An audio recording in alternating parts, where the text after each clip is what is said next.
Hello everyone, good morning and welcome to ambitiousbaba.com. We are back with our daily current affairs. तो चलिए जानते हैं 23 अक्टूबर के current affairs क्या हैं।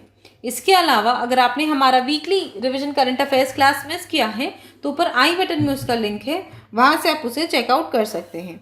तो चलिए बढ़ते हैं आज के क्वेश्चंस की ओर। पहला सवाल, हाल ही में पर्यटन मंत्रालय द्वारा जारी किए गए इंडियन टूरिज्म स्टैटिस्टिक्स 2020 के अनुसार इनमें से कौन से राज्य ने वर्ष 2019 में टॉप किया है for attracting most domestic tourist. 5 option है हमारे पास, तो चलिए the answer is C, Uttar Pradesh. Indian tourism statistics 2020 के हिसाब से वर्ष 2019 में उत्तर प्रदेश इमर्ज किया गया है एज द टॉप डेस्टिनेशन जिन्होंने सबसे ज़्यादा डोमेस्टिक टूरिस्ट को अट्रैक्ट किया है। तो आगे बढ़ने से पहले हम एक बार रिविजन कर लेते हैं। तो हमारे यूनियन मिनिस्टर ऑफ टूरिज्म है श्री प्रहलाद सिंह पटेल, और इसके अलावा यूपी के जो मिनिस्टर ऑफ टूरिज्म है उनका नाम है नीलकंठ तिवारी। तो चलिए डिटेल्स जान लेते हैं। तो जैसे कि हमने क्वेश्चन में ही पढ़ा है कि मिनिस्ट्री ऑफ टूरिज्म ने हाल ही में इंडियन टूरिज्म स्टैटिस्टिक्स 2020 रिलीज किया है, जिसके अनुसार वर्ष 2019 में उत्तर प्रदेश ऐसा राज्य है जिन्होंने सबसे ज़्यादा डोमेस्टिक टूरिस्ट को अट्रैक्ट किया है, और इसके साथ वो इमर्ज किया गया है एज द टॉप डेस्टिनेशन। तो कुल 56.3 करोड़ डोमेस्टिक टूरिस्ट ने विजिट किया है उत्तर प्रदेश को वर्ष 2019 में, जो कि अकाउंट करता है 23.1% ऑफ द टोटल ट्रैवलर्स। उसके बाद दूसरे स्थान पर है तमिलनाडु जिन्होंने अट्रैक्ट किया है 21.3% ऑफ द डोमेस्टिक ट्रैवलर्स, और तीसरे नंबर पर है आंध्र प्रदेश जिन्होंने अट्रैक्ट किया है 10.2% डोमेस्टिक ट्रैवलर्स। तो चलिए अब बात कर लेते हैं कि इनमें से कौन से राज्य ने टॉप किया है in terms of attracting foreign travellers. तो सबसे पहला स्थान है तमिलनाडु का जिन्होंने अट्रैक्ट किया है 68 लाख फॉरेनर्स।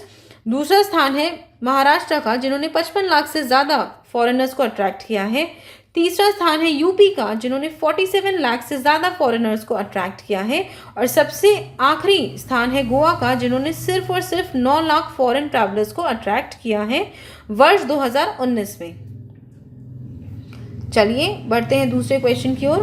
दूसरा सवाल, हाल ही में यूरोपियन यूनियन ने अपने टॉप ह्यूमन राइट्स प्राइज इनमें से कौन से देश के ऑपोजिशन मूवमेंट और उनकी लीडर स्वेतलाना शिखानोयुस्का को दिए हैं। 5 ऑप्शन है हमारे पास, तो चलिए the answer is C, Belarus.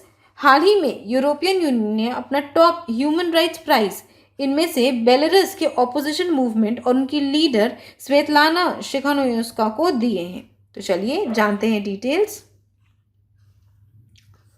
तो जैसा कि हमने क्वेश्चन में ही पढ़ा है कि यूरोपियन यूनियन ने अवार्ड किया है अपने टॉप ह्यूमन राइट्स प्राइज को बेलारूस के ऑपोजिशन मूवमेंट को और उनकी लीडर जिनका नाम है स्वेतलाना शिखानोयुस्का को, क्योंकि उन्होंने वहाँ के जो राष्ट्रपति है अलेक्जेंडर लुकाशेंको के जो लॉन्ग और हार्ड लाइन रीन है उसे चैलेंज किया है।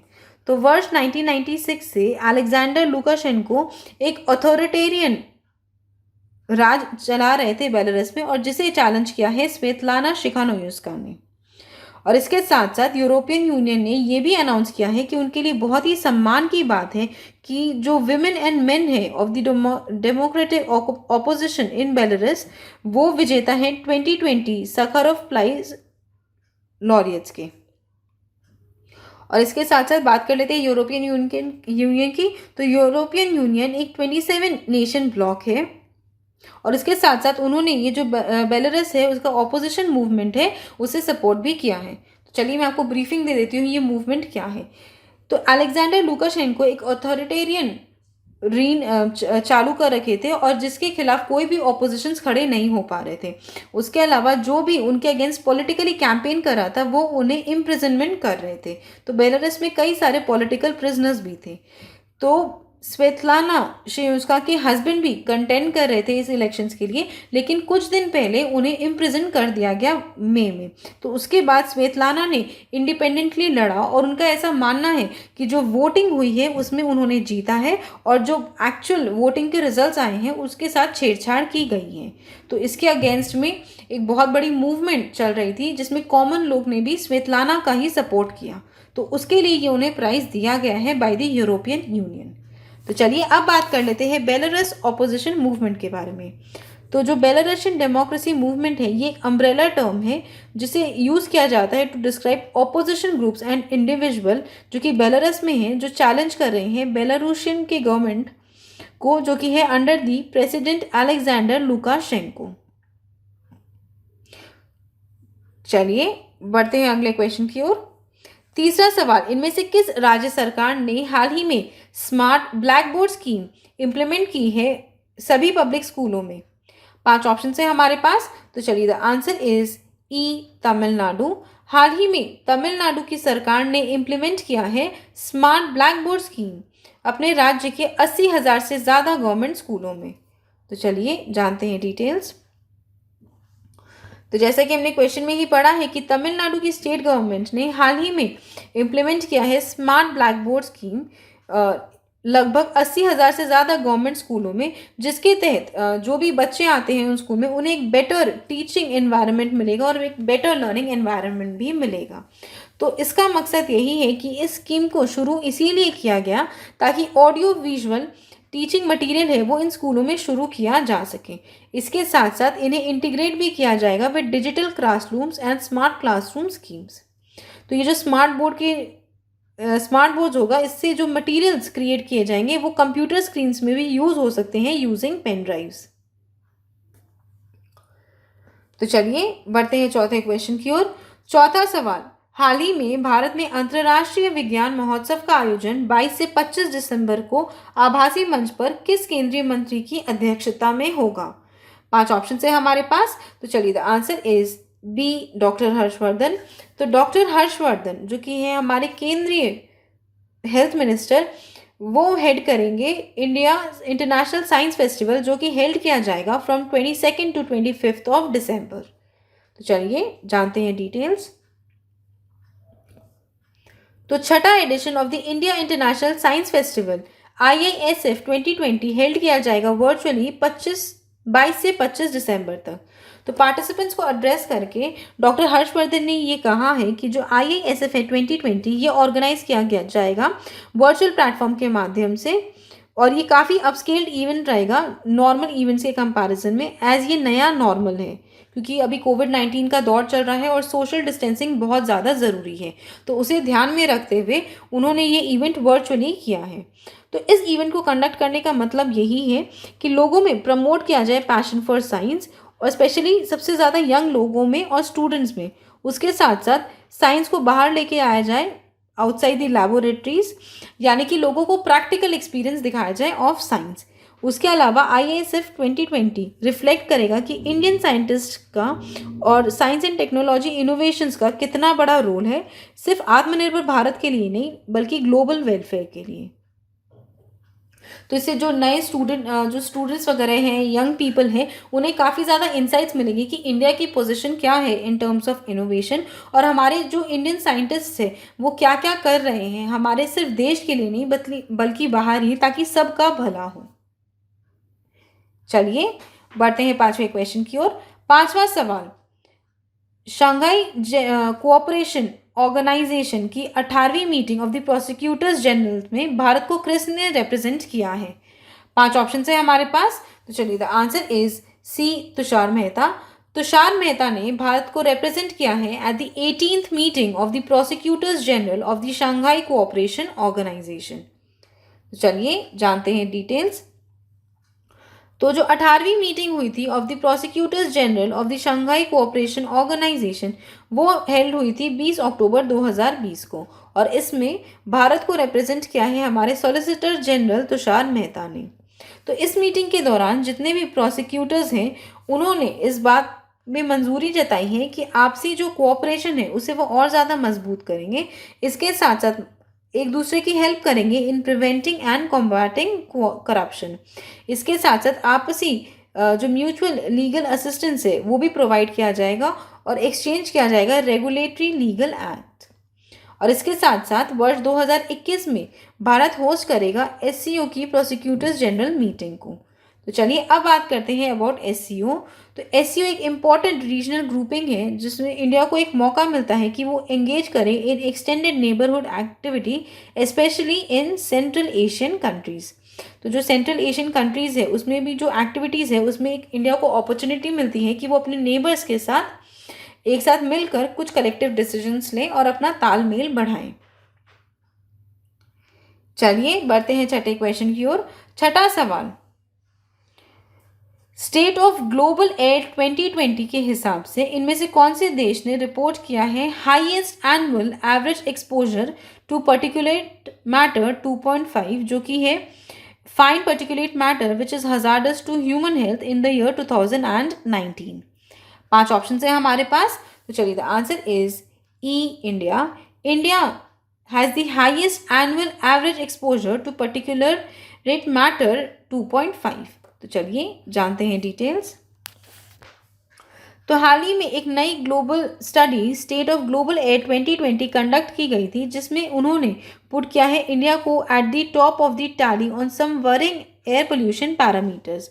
तो इंडिया सभी कंट्रीज़ के लिस्ट में पहले नंबर पर आता है जिनकी सबसे ज़्यादा हाईएस्ट एनुअल एवरेज एक्सपोजर है टू पर्टिकुलरेट मैटर 2.5 जो कि काफ़ी ज़्यादा हजार्डस है टू ह्यूमन हेल्थ।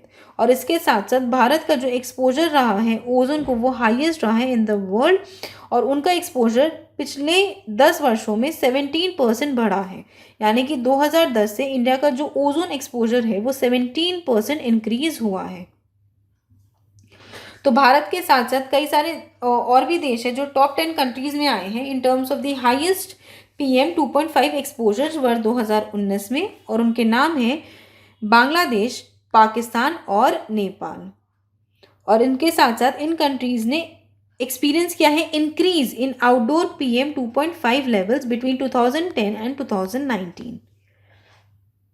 तो जैसा कि हम जानते हैं कि काफ़ी ज़्यादा ज़रूरी है कि हम हमारे एयर पोल्यूशन को कंट्रोल करें बिकॉज ये है काफ़ी ज़्यादा डैमेजिंग होते हैं हमारे लंग्स के लिए।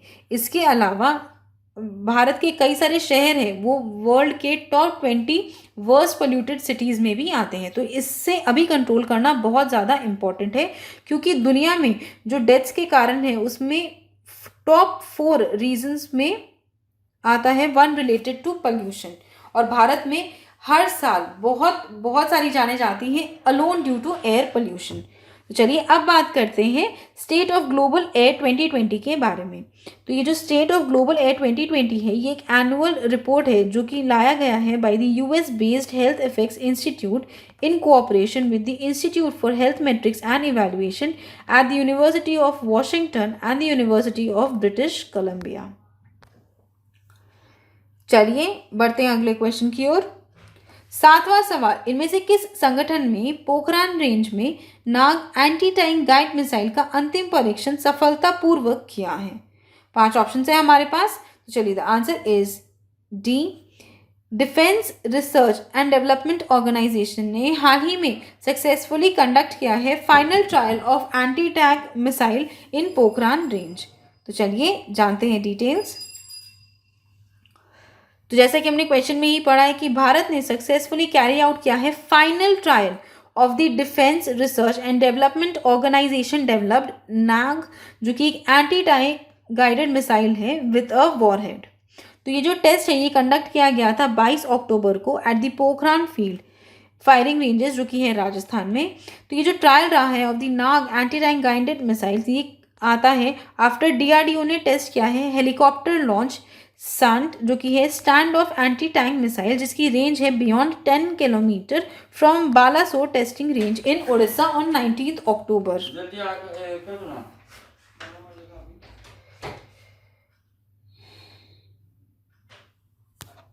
तो हाल ही में भारत ने सक्सेसफुली कैरी आउट किया है final trial of the Nag anti tank guided missile with a warhead और इसे डेवलप किया गया है बाय DRDO जो कि है defence research and development organisation. तो ये जो टेस्टिंग है ये कैरी ऑन की गई थी 22 अक्टूबर को पोखरान फील्ड फायरिंग रेंजेस में, जो कि है राजस्थान में। तो ये जो ट्रायल किया गया था of the Nag anti tank guided missile का, ये आता है क्योंकि इससे पहले 19 अक्टूबर को डीआरडीओ ने टेस्ट किया है helicopter launch stand of anti tank missile, जिसकी रेंज है beyond 10 kilometre from Balasore testing range इन उड़ीसा। और इसके साथ साथ जो ये नाग एंटी टैंक मिसाइल है अब वो रेडी है कि वो इंडियन आर्मी में यूज हो सकती है। चलिए बढ़ते हैं अगले क्वेश्चन की ओर। आठवां सवाल, इनमें से किसे चुना गया है as the brand ambassador for Parle Agro?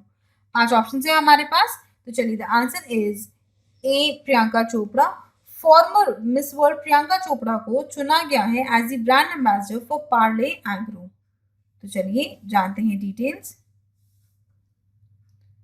तो जैसे कि हमने क्वेश्चन में ही पढ़ा है कि पार्ले एग्रो ने चुना है प्रियंका चोपड़ा जोनस को as the national brand ambassador, जिससे वो मैक्सिमम रीच हासिल कर सकेंगे और अवेयरनेस फैला सकेंगे about it's fruit plus fish portfolio, जिसका नाम है बी फिश। तो ये कैंपेन है, ये अग्रेसिवली प्रमोट किया जाएगा IPL on Hotstar and YouTube पर। तो बी फिश क्या है, चलिए उसके बारे में बात कर लेते हैं। तो बी फिश एक unique and refreshing Apple juice based malt flavoured carbonated drink है, जो कि रेवोल्यूशनराइज करेगा हमारा टेस्ट एक्सपीरियंस को, हमारे कंज्यूमर्स को फॉर ऑल एज ग्रुप्स। तो ये सिमिलर है टू एपी फिश, पहले एक एपी फिश आता था उससे जैसा सिमिलर है। तो चलिए अब बात कर लेते हैं कि हाल ही में किन्हें चुना गया है एज दी ब्रांड एम्बेसडर्स। तो पेटीएम फर्स्ट गेम्स के ब्रांड एम्बेसडर हैं सचिन तेंदुलकर। ग्रेट लर्निंग के ब्रांड एम्बेसडर है विराट कोहली। एसर इंडिया ने चुना है सोनू सूद को as the brand ambassadors. CEAT tyres ने चुना है आमिर खान को अपने ब्रांड एम्बेसडर के रूप में। और मिंत्रा फॉर ब्यूटी सेगमेंट उन्होंने चुना है दिशा पटानी और कारा अडवाणी को अपने ब्रांड एम्बेसडर के रूप में। तो चलिए with this we come to the end of today's class. I hope आपको ये वीडियो पसंद आया हो। अगर ये वीडियो पसंद आए तो इसे लाइक कीजिए, अपने दोस्तों के साथ शेयर कीजिए और हमारे चैनल एम्बिशियस बाबा को सब्सक्राइब जरूर कीजिए। Also please visit our website test.ambitiousbaba.com, जहाँ पर आपको एक वाइड वेराइटी के ऑनलाइन मॉक टेस्ट मिल जाएंगी। इस वेबसाइट पर जाके आप अपना पसंदीदा मॉक टेस्ट परचेज कर सकते हैं और उसके बाद आप उसे एक्सेस कर सकेंगे 24/7 अपने अकाउंट में। इसके अलावा कोई शिकायत हो, कोई सजेशंस हो तो हमें नीचे कमेंट करके ज़रूर बताइएगा। Thank you friends, that's all for today and have a great day.